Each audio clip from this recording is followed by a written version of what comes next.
Hey guys, and welcome to a sort of syndicate mission guide combined with a suggestion for how to use any spare syndicate rep at the moment. So as you're probably aware, Spectres of the Rails coming in the very near future, which is going to cause a change to the way you're going to be farming the Void. In fact, you can hear the whole discussion on the dev stream, and I'm going to put it in the video for you here. So this is what's going to happen with blowing up the Void. Yeah, the Void is blowing up with the next update.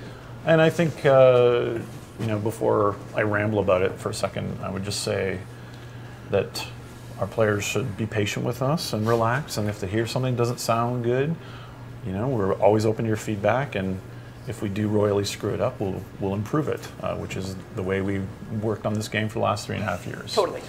So this is a change to how crafting stuff out of the Void is going to work.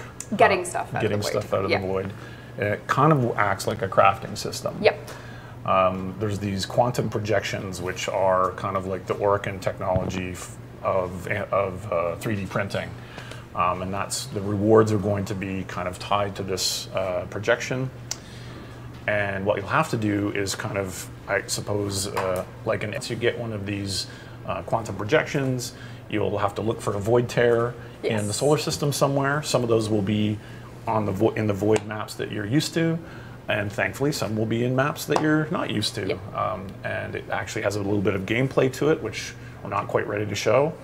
And if you do this gameplay, find that void tear and fight the kind of things that kind of erupt out of it, that will charge up your quantum projection, and then you can come back onto your ship and reveal what it is. Yeah. So what's really interesting about this, from someone that's done all my own Void grinding for all the parts, is you get to get your keys all still matter, because essentially we're going to be taking out a lot of the rewards on them, making sure every key has stuff on it, of course. Yep. And you're going to be able to actually see the drop tables for them in game. So you don't need to go to that forum thread anymore to see what does T1 exterminate drop. Oh, there's 17 things there. It will also allow us to take the projections and narrow down what they can create, so that you can have a much more focused, as you said, Void grind. Now it can be very focused on what you want rather than kicking it at a huge drop table.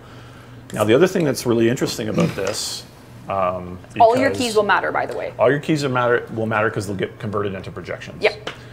So your existing, don't worry about getting rid of your keys right now. They're actually good to have. Yep. The other interesting thing is, to kind of reduce a little bit of the RNG pain, is when you take a Void projection and you basically charge it up and manifest the item. If it isn't what you want, or even if it is what you want, there's this residual that comes out. Yes. And so how the residual works is basically thanking you for doing this, even if you didn't get what you wanted. So and you can use that to plug into the next Void projection to increase the chance of rare stuff coming out of it. Yep. So it's kind of like the shavings of that crafting process you can use to improve the results next time. Which basically takes the grind and starts to kind of plateau the pain out of it, because you can start to use those things repeatedly to bias it and improve it. So I think, if I'm not mistaken, what we're going to be doing here is when you see your projection, and if you see right now, you know that you got your Lancer, and you can see the 3 tiers of mod drops here. Yep. There's the rare, which is gold, the uncommon, and the common, and that the projections are going to work kind of the same way, that you can see. So if you were looking for an uncommon part and not a rare, you can put those uncommon residuals in it to try and skew it to get what you want with that. Exactly. So there are more steps and there's more gameplay to doing what Void grinding is. Right now, Void grinding is play the same thing over and over and over and over and over and over and over and over and over. This one is get the projection you want. Yep. Go seek out this Void tear, which is always going to be active. Play the custom gameplay that is, which is this kind of interesting escalation. It's actually immersive and crazy, and it's going to be pretty awesome. It's really cool and interesting. And then you bring it back to the ship and reveal it. And then the other interesting thing is there is a little bit of banking that you can do. Yes. Those void tears go into types of buckets, and those are difficulty. We're calling them tier 1 to tier 4. So if you're a really hardcore player and you're awesome at T4 survival, you're still going to be able to have that kind of experience. And you'll be able to bank those to a limited amount. You'll be able to bank some of that void energy to use in this process. So even if you're waiting for an update and maybe there's a reward that you're interested in is not out yet, go play some void tears and build up that energy so that when it comes out, go get the projection and go for it right away. Yep. And what's really interesting is now you can go to those lesser used maps. Like maybe not a lot of people spend time on Europa, so a void tear could happen there, and then you can be interacting with different enemy types and different maps, just so you're getting a bit more of the map diversity that Warframe offers, and you're not. Of course, the other really interesting thing is for me, if you're someone that's like, well, how do I get my Argon now? You're taking away the void. The void is now just going to be an essential part of the map that can be accessed. Nodes to play on. Yeah, there's no keys required to play in the void, and you can just go there now at your, at your leisure to get Argon Crystal and other void. Like if you want to do the puzzle rooms in there and such, you can just go play the void. Yep. So I can hear you going, well, what does this have to do with syndicate missions, you silly person? Well, for 25,000 standing in each of your syndicates, you can pick up key packs guaranteeing you one rare key, either tier 3 or tier 4, and 2 other random keys that will be tier 1 or tier 2. Now, I know a lot of discussion was had at the time about them being too expensive, but the thing is, when you get to a certain stage, I know a lot of people are even there now, you've run out of things to buy, and it's all about making plat with your syndicate stuff. I've even gone from the left 3 syndicates to the right 3 syndicates. So it really is, there really isn't a lot else to do. But now you have another option. Stock up on keys ready for the new void system.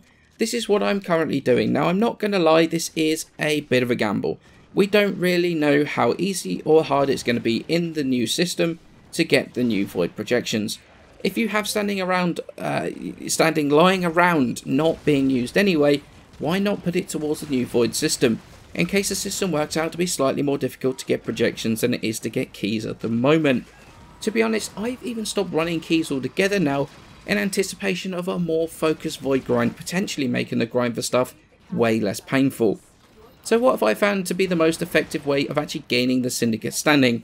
Well, since syndicates have done extremely well with their standing gains, you don't really have to do a syndicate specific farm, which is great news.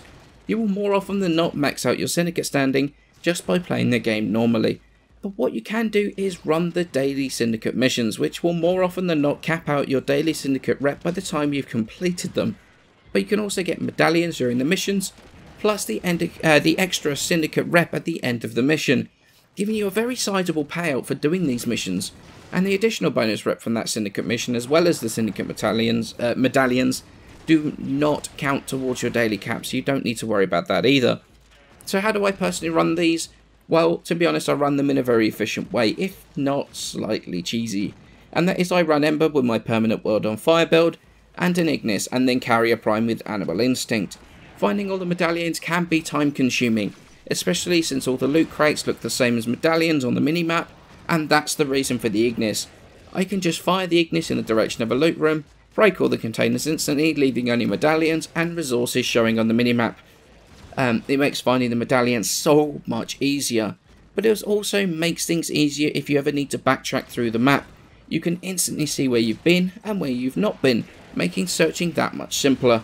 Carrier is pretty much only there as an automatic hoover, cleaning up the minimap of all these pesky drops that look like medallions, plus obviously using Animal Instinct.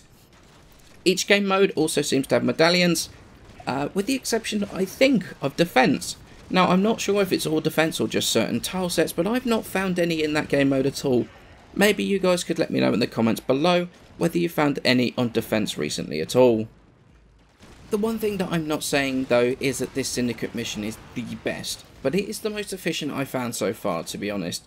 This could very easily be run with any combination of frame, weapon, companion, but this combo is definitely the one that I found to be easiest to complete the missions easily solo, and also find the majority of the medallions. I found doing it solo is best because the majority of the time you run into groups that don't care about the medallions and are just trying to do the mission. So personally, I found doing these solo way better. The suggestion of stocking up on keys from the Syndicate store is only that. It's a suggestion, since keys are being converted into the void projections. We don't know if the packs from the Syndicate store are even going to be there much longer. So it might be the last chance to use your Syndicate rep to augment your void farm. Or you could not do the keys and just use the Syndicate rep to make a bit of platinum. It's also a solid idea since the augments sell pretty well, as do certain Syndicate weapons. Now the keys idea is a bit of a gamble for sure, as I said earlier. There's still a lot we don't know about the new system and acquiring the projections, whether that's going to be easier or harder than it currently is to get keys. But it's a gamble that I've decided to be worth it, since I'm not using my Syndicate rep anyway, and I decided to share that with you guys, Just a suggestion in case you're sort of struggling with what to do with your own. Now, I just want to thank you all for your patience this week and a bit, guys. It has been a rough one. Those that follow me on Twitter will know exactly why. And the kind messages have been incredible. In addition to that, as a result of a few donations from family members after the stream last Saturday, the total we raised for Macmillan Cancer Support hit £1,100, or around $1,500, which is absolutely incredible. Thank you all so much for those that showed up and for those that donated. From Monday onwards, my channel will be back to normal with regular uploads again. Plus, I would like to say, if you guys don't watch the dev streams, I would say it's definitely worth it. Check it out for the latest info related to upcoming changes, updates, so you don't get quite so surprised when they're released and you don't quite like something that's come out. As always, guys, I shall catch you in the next video, which will be the updated Dread build on Monday. Thanks very much, guys. Catch you in the next one.